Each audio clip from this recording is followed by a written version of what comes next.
જો વિદ્યાર્થી મિત્રો જો હવે ભારતના ઉનાળા એટલે કે ઉષ્ણ ઋતુ વિશે માહિતી આપો।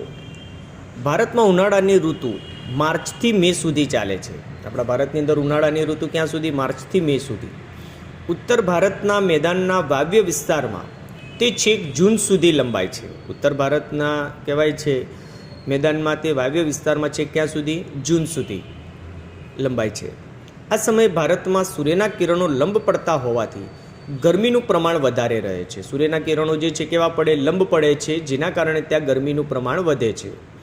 દક્ષિણ ભારતમાં તો માર્ચ માસમાં પ્રખર ગરમીનો અનુભવ થાય છે, એટલે કે વધારેમાં વધારે ગરમીનો અનુભવ દક્ષિણ ભારતમાં માર્ચ મહિનામાં થાય છે।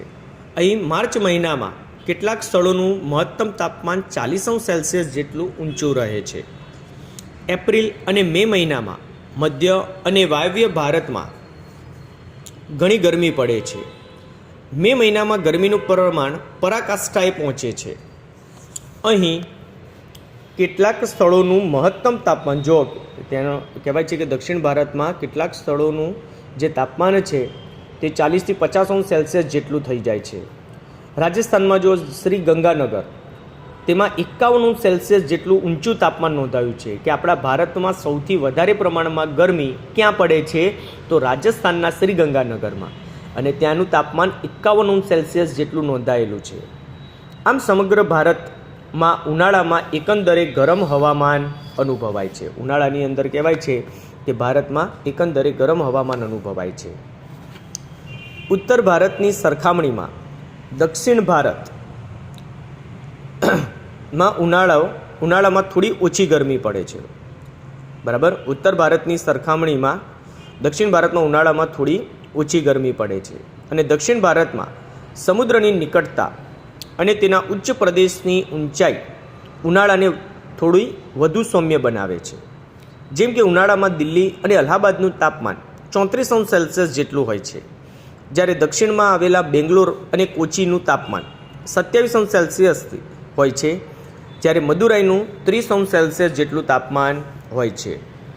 એટલે કે જે તાપમાન આપણને આપ્યું છે એના આધારે ખબર પડે કે ભાઈ બેંગ્લોર અને કોચીનું તાપમાન 27°C હોય છે, જ્યારે મદુરાઈનું તાપમાન 30°C, અને ભારતમાં મોટાભાગના પ્રદેશોમાં ઉનાળો એકંદરે ગરમ અને સૂકો હોય છે। કે આપણા ભારતમાં મોટાભાગના પ્રદેશોમાં ઉનાળો કેવો હોય? એકંદરે ગરમ અને સૂકો હોય છે।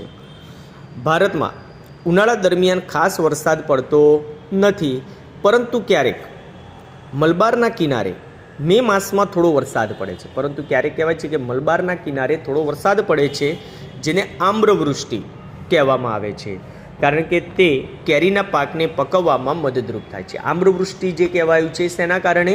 કારણ કે તે કેરીના પાકને પકવવામાં વધુ પ્રમાણમાં મદદરૂપ થાય છે। ભારતની વર્ષા ઋતુ। ખેતી પ્રધાન ભારત માટે વર્ષા ઋતુ એટલે કે ચોમાસું સૌથી મહત્વની ઋતુ છે।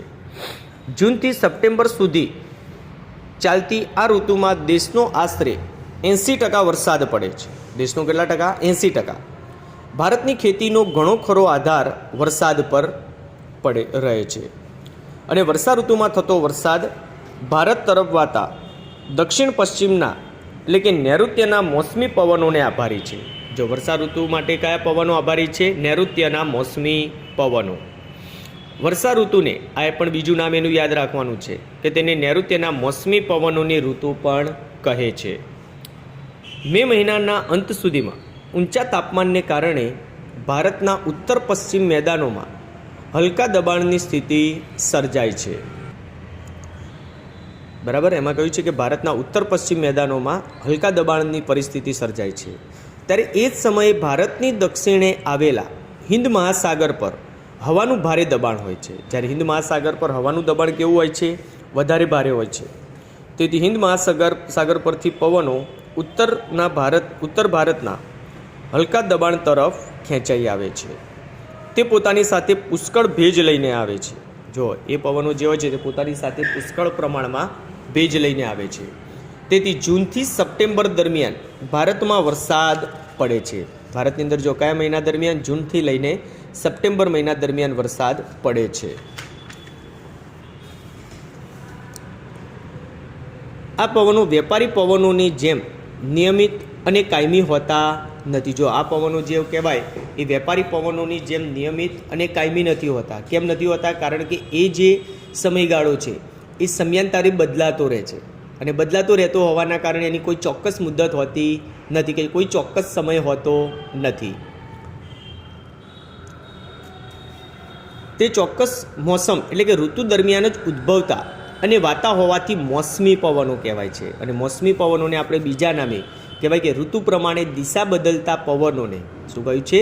ઋતુ પ્રમાણે દિશા બદલતા પવનોને આપણે મોસમી પવનો તરીકે ઓળખીએ છીએ. એટલે મિત્રો એની વ્યાખ્યા પણ આપણે સંકલ્પનામાં પૂછાય તમને કે મોસમી પવનો સંકલ્પના સ્પષ્ટ કરો તો આપણે આ લખવું પડશે કે આ પવનો વેપારી પવનોની જેમ નિયમિત અને કાયમી હોતા નથી, બરાબર.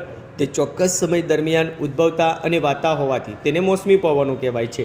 અને બીજું એક આ પણ લખી શકીએ કે ઋતુ પ્રમાણે દિશા બદલતા પવનોને આપણે કયા પવનો કહીએ છીએ? મોસમી પવનો તરીકે ઓળખીએ છીએ.